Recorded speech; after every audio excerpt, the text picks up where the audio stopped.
Hey there, everyone, and welcome back to Be a Warrior podcast. I am so happy to have you here, and I have to tell you, it never ceases to amaze me how often I get thrown curveballs as an amputee. This week is definitely not an exception. So, I am now almost six years into being an amputee. I am a year and 4 months in this same exact socket, which is amazing to me because for the first 3.5 years, I got new sockets every couple months because I couldn't fit in them. My legs shrunk so much. But now that I've been in one for so long, there's starting to some sort of breakdown happening. And let's just say that a couple nights ago, when I knew I was hurting, but I didn't want to stop doing what I was doing, and I wasn't doing anything extreme, I pulled off my socket only to find the largest blister I have ever had anywhere at any time in my life. And I've never seen one. I don't even know how it didn't pop inside my socket and walking all day. By the end of the day, I really struggled with walking. It was burning. But I have to be honest, I just thought it was one of those, like, we'll just call that like like one of those snake bite burns, where your skin can pinch and rub against each other and you just got a nice burn mark, so to speak, if you have a residual limb. Or think of the burns we used to give each other when we were kids, when we twisted our skin on our arms different direction. You feel that pain. That's the pain I was feeling, and I felt it before, and I usually take it off and have a really good burn mark on my middle of my femur, and you can tell it's a nice long seam and it's just burning so bad. This was of another world. And I have never experienced this before. And I'm laughing now. I am still in the throes of it. I do still have my leg on. I have to tell you, this has not been a mentally easy week for me. I do not like seeing something abnormal on my skin. So you can imagine 5 years of surgeries with huge incisions for knee replacements and revisions was something I hated seeing right after surgery. In my amputation, the first time I took off my wrap to see the actual physical limb missing was really hard. This is another one of those moments that it was like, oh my gosh, I was shocked, I was scared, I was anxious, I don't even know if there is a word for that, because I was walking in my leg all day. And I felt this from about midday all the way till evening, and I didn't take my leg off. I'm like, just deal with the pain. It's just a burn. And it was, I'm not kidding you when I say that thick wise bubbling off my skin, I would say, what is that, about an inch thick of fluid filled blister. And it was huge. I don't even know how to explain it. It was huge. And then it came to, like, it wasn't just a blister as much as you could see that underneath it, it was red. It was raw skin. And I couldn't barely even touch the pillow of water without, like, gasping in pain. So this has been quite a week. I did deal with it the way I needed to deal with it. And I'm not going to tell you how I dealt with it because everybody has a different way to deal with it. And I, for the first time ever, was very unsure. I've had little blisters and I'm like, yeah, whatever. I get in the shower, it burns a little. I'll put some, usually Aquifer or Neosporin around. If it's open, I'll put Neosporin. If it's not, I use Aquifer just to soften the skin and heal, and go to bed. And then the next morning, there might be a little blister there, and I put my leg back on and I just go, oop, it doesn't feel great, but it's good. We're good. This one was a completely different ball game, but I will tell you that the very next day, there was still fluid in it, new fluid. I wasn't giving my leg on, but I tried making my bed with crutches, and I'm like, this sucks. I'm going to put my leg on. So Sunday morning, I literally put my bed, and you have to understand I'm skin fit. So for those of you listening, if you're an amputee, I don't have a liner to just roll over my end of my limb. I actually put myself in a bag, a ripstop type of bag, and pull it through the bottom. Well, Where my valve is, that is where my blister is. And needless to say, pulling that in and through was an experience. But the unsure fear that came about me was the first couple steps. And I love how our body works, because normally if there's some pain, you get a couple steps and then your body kind of floods the area with some sort of pain medication to kind of calm that down and numb it or whatever. And so I went on my day. I was very cautious, so I didn't go to my horse. I wasn't going to go on uneven territory. I stayed home and I walked around the house kind of peg-legged. I was a little worried about swinging and pulling weight on, but I did. That night, pulled it off. Fluid came out of my valve, which I was like, great. Pulled it off, still had fluid in my blister, but not as bad, not as red. Put the Aquifer on, put the Neosporin on, went to bed, got up again this morning, a little bit better, but still, like, woke up this morning with feeling water dripping down my good leg, and I was like, oh, yuck, it's like bleeding out, like, watering out. And sure enough, yeah, my blister had opened a little bit in the morning and started dripping all over my leg. It is quite an experience, I have to say.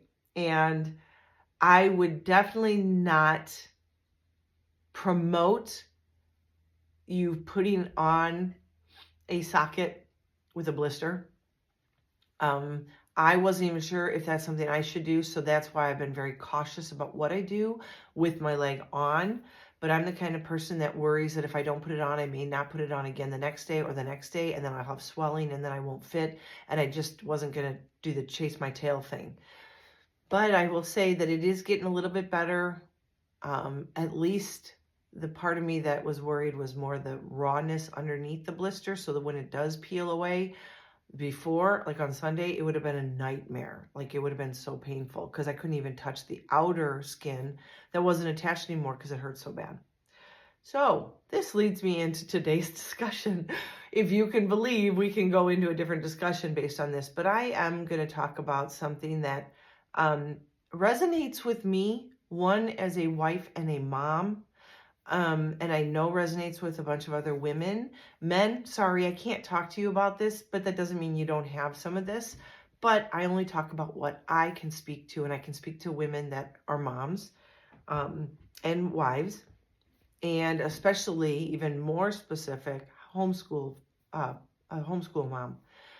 And that is the idea of, as an amputee, we go through something mentally that maybe some people don't, and that's guilt.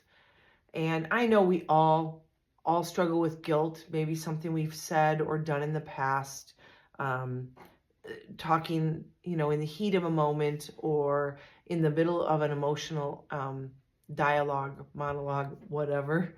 And I know from my perspective, before amputation, and I was homeschooling my kids, I went to bed with what I coined mom guilt, because every night I went to bed worried that I didn't do enough, didn't do the right thing, said the wrong thing, worried that I was screwing up their future, but loving homeschooling and having a struggle with it all in the same breath.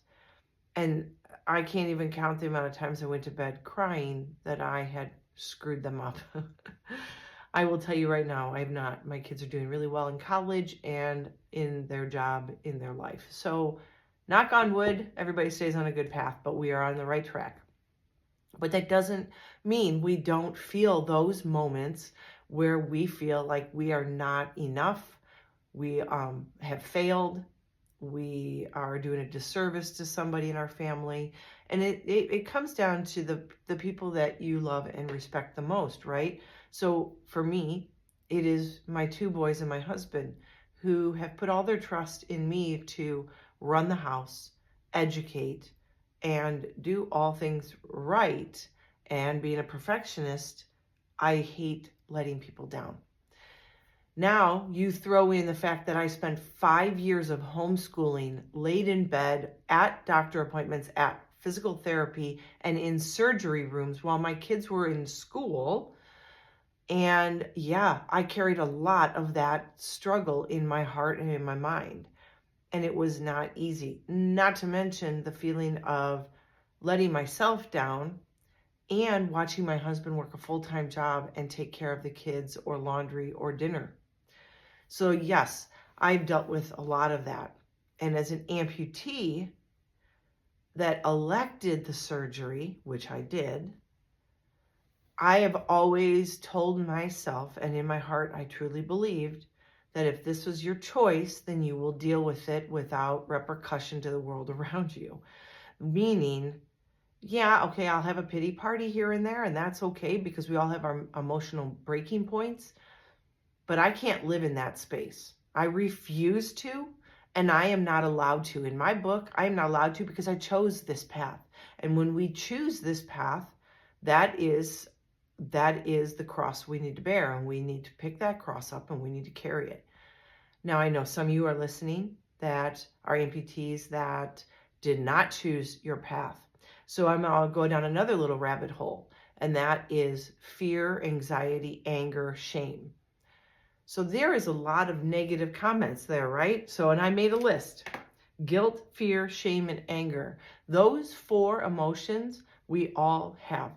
They're human emotions. We experience them at some point in time in our lives, maybe even multiple times in a week, maybe even multiple times in a day.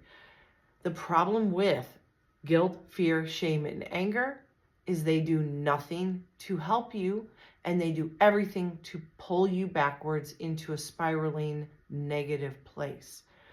Now, if you want to succeed as an amputee, you can't live in those places. You can't live with shame or fear or guilt or anger. You know, I have had plenty of my podcasts where I've talked about anger and those that have had something happen to them that their amputation was caused by somebody else's fault. And I can't even begin to speak to that or understand the anger to see someone walk away from an accident and you are left different and without a limb or more. And I won't speak to that. That is a place only those people that have gone through that can speak from. But I do know people that have gone through that, and they harbor a lot of anger towards the person that created the accident or walked away from the accident, leaving them where they're at as damaged goods. And it is life altering, but I will tell you a certain fact, and that is with anger, we hold on to the past. And where the past has been, you cannot succeed in the future. When we harbor bad feelings, and negative emotions from a past experience, and we live there, we are not releasing ourselves from that prison. Instead, we are holding ourselves back to the possibilities of success and prosperity and an amazing life. So one thing I do know from watching the people that have struggled, I have noticed are usually the ones that I have heard talk negatively about their incident. I have also heard on the other end of that they are trying their very hardest to forgive, which does not mean letting that person off the hook. It just means letting you off the hook and getting you out of that jail.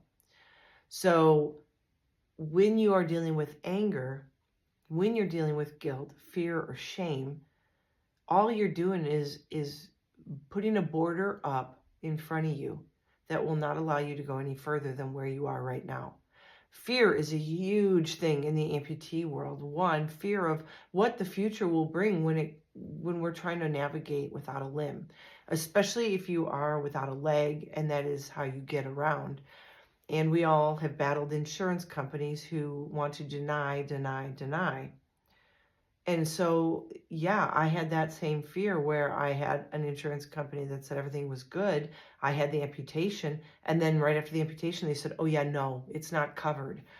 And all the while for 4 months, they had kept telling me that, yes, it was covered. Yes, it was covered. Yes, it was covered. So I've been through that. And I have been through that fear of, well, great, I was banking on having a prosthesis. And now what am I going to do? I don't know how to navigate my life where my hands are on crutches all the time. I mean, if you've never been on crutches, not having hands available to carry stuff sucks. Not being able to move dishes from dishwasher to countertop and cupboards sucks. Getting dishes from stove and draining pasta, you can't do it when you got crutches. It's hard. So, there is that aspect of our lives where, we all have a fear that will well up. Now, shame, I have seen that come up too.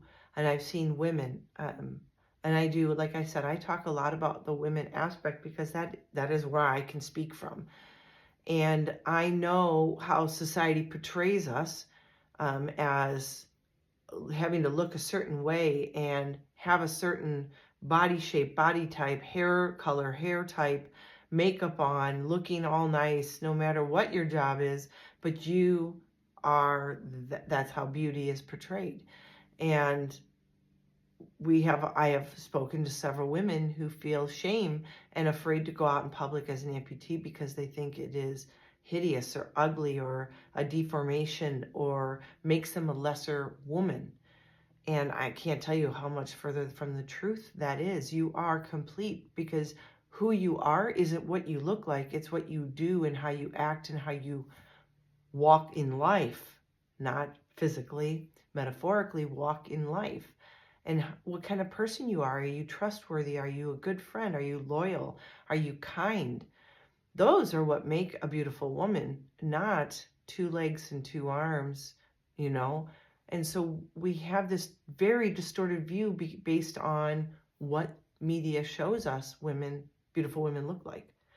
And so there is I see women dealing with the shame and guilt. A lot of times when I make these, if I can be honest, when I make these podcasts, yes, I talk from my own experience, but I usually have something that triggers me in the week between podcasts that make me want to speak of something. And there is a young lady that I have been introduced to who reminds me a lot of like me, because she is a wife, she is a mom, she is a homeschool mom, and she is currently laid up since amputation. And it is a hard road to feel like you are doing everything you can. We will never be back to our 100% on what we can do, but we can be pretty darn close. I mean, I feel like I'm 100% back, but it's taken me 6 years and I'm no longer homeschooling my kids. I haven't for 4 years. They are now in college, so I haven't done that. But I do know, being disrupted because of all the years of surgery and feeling like I was just skating by with homeschooling, and that added a lot of stress and guilt to my life. Well, guess what? When you have guilt like that and you take it to bed with you every night and you wake up in the morning and you have it, guess what that adds to? It adds to your stress. And when you have that stress, guess what also happens? You don't heal the way you should. You don't are in a good mental place. If you're not in a good mental space, a lot of people will emotionally eat, and guess what? Emotional eating leads to bad physical space, because not only are you not active because of what you're going through physically, you are emotionally addicted now to foods and with no outlet to get physical activity. And then you start the cycle all over again, because now you're binging and you just can't even stand the way you look. And then you are feeling bad about that. I mean, you can spiral. So what do you ask? You ask yourself, how do you get out of this? Well, one, it's a mindset.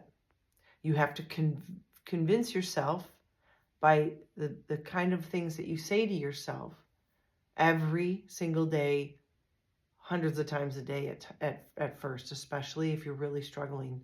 You need to keep repeating that you are enough. You're doing your best. You're doing what you have to do now to get to a place to be back to yourself.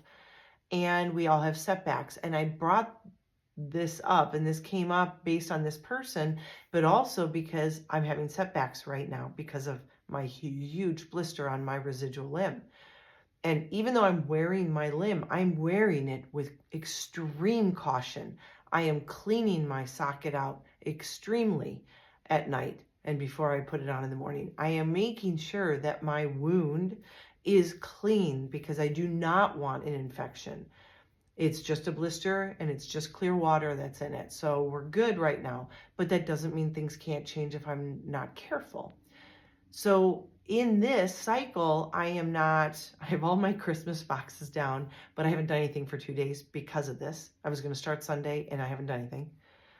I usually get to my horse Monday, Tuesday, Wednesday, Thursday, Friday, and I have not been over there yet, and I miss her dearly.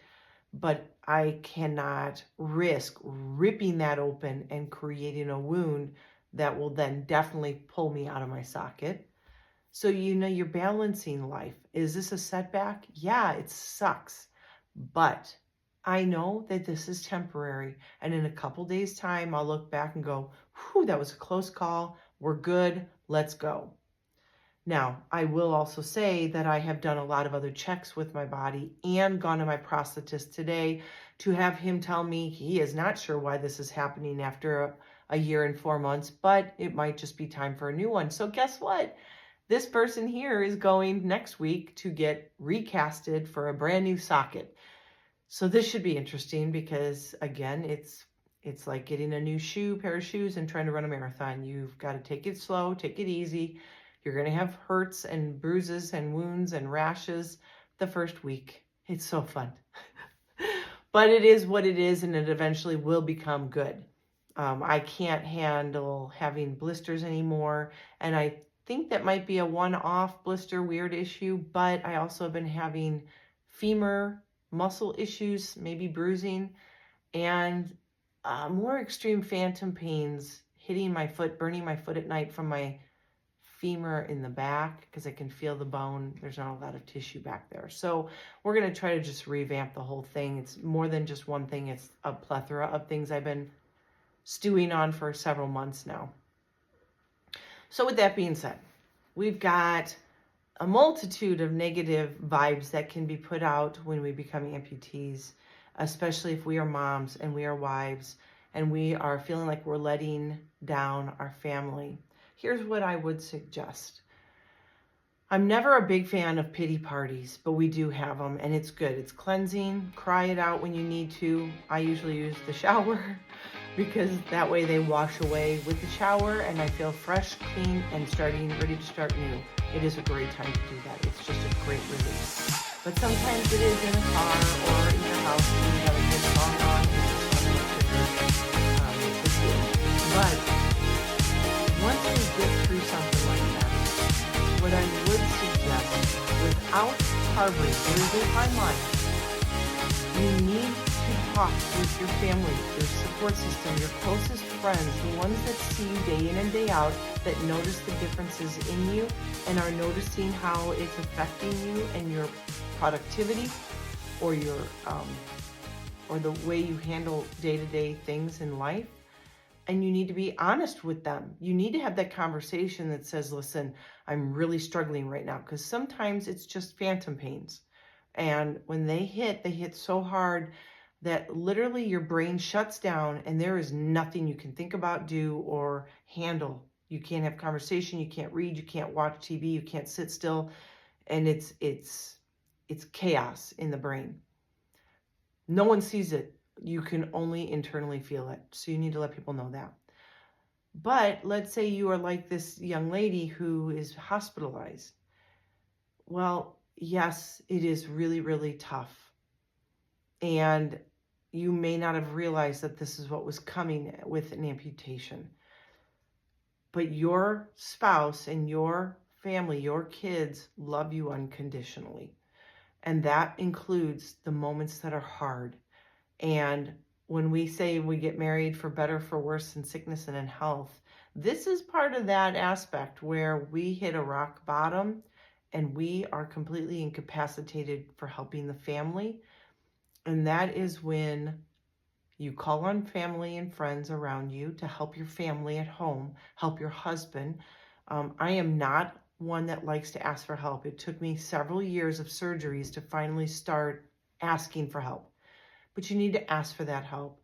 Ask for friends that can maybe come in and help with laundry or watch the kids for a little bit while your husband has some phone calls to make for work. Maybe bring over food because he can't be doing it all. And I know I speak from full-on experience. My husband works god-awful hours where he works 7 days a week, really, Saturday and Sunday, usually in his home office. And I was going through this with kids at home. and he would have to plan not to be there and have my kids and him in the waiting room when I was back in surgery. And then while I was laid out and dopey because I was on pain meds, my husband had to be there to make sure my kids were okay. And those are the moments where that's what true love lives in. And that is when you really build your relationship. Because these are the hard things. Sometimes they're financial hard things, right? We've all gone through that, growing into our relationship with our spouse. This is a medical one, and you never know when things might turn around and he'll need you. And so, speaking from that avenue, we can't live in guilt for what we cannot control. If you are going out of your way to hurt yourself, that is on you. But when you have a setback, like a blister, or your socket's not fitting, or you're having phantom pains, or you get an infection, or your prosthesis breaks, and you are laid up, that is out of your hands, out of your control. All you can do is be as present as you can, but take care of yourself first so you can get as quickly back to where you need to be in life. So when you go forward with this, and if you hear yourself talking about how bad you feel because you're not there for your family, or you hate how you look and you're ashamed to go outside, or you're angry at someone who has done wrong to you, or you have ultimate fears of what the future's going to bring and that you don't think you'll ever walk again, you need to shove all that negativity aside, and you need to start breathing in the positive messages that your brain needs to hear to process more positive thoughts. Because right now, your brain is circling negativity, and it is winning. And you can't let that be. You cannot. But our brain is so powerful that once we start speaking positive I messages, it starts to take on those positive I messages. And it will start to see the positive. I know it's hard. It's hard to see the forest through the trees, right? But I guarantee you, I have been in 6 years of amputee life, I have been through it all. I have been through the downward movements where I'm thinking, oh my God, how will I get through this? To the most positive, inspiring lifestyle possible that an amputee, I think, could possibly live. And I'm excited to live in that space and want it back again. But I have matured enough in my experience to know that in this setback that I'm having, I have to give it time. I have to heal so I can excel again. So this is my time to rest and focus, internally focus on myself. Make sure I'm taking the time that my body needs to heal so that I'm ready for the game when it's time to play. I really hope this helps. And I really hope you learn to kick those negative emotions to the curb, because no one needs those. We all need to be speaking positivity into our own lives if we don't have someone on the outside speaking them to us. And we are the most reliable. We can tell ourselves whatever we want and our brain will believe us. So what are you speaking to yourself? Are you speaking positive? Or are you putting yourself down? It's time to pick yourself up. This is your time to shine. You are a warrior, and you as a warrior know you must fight. So you might be in a fight for your life right now. You might be in a fight to keep your leg. You might be in a fight to keep your mental state intact. Whatever the fight is, you need to fight, because it is so worth it. When you get through some of the hard times, the moments that you'll get to shine and succeed as an amputee will bring you nothing but great joy. And all it'll do is feed your fire to wanting more of that and more of that and more of that. And that is a good drug that you want. Those are the positive things you want to see.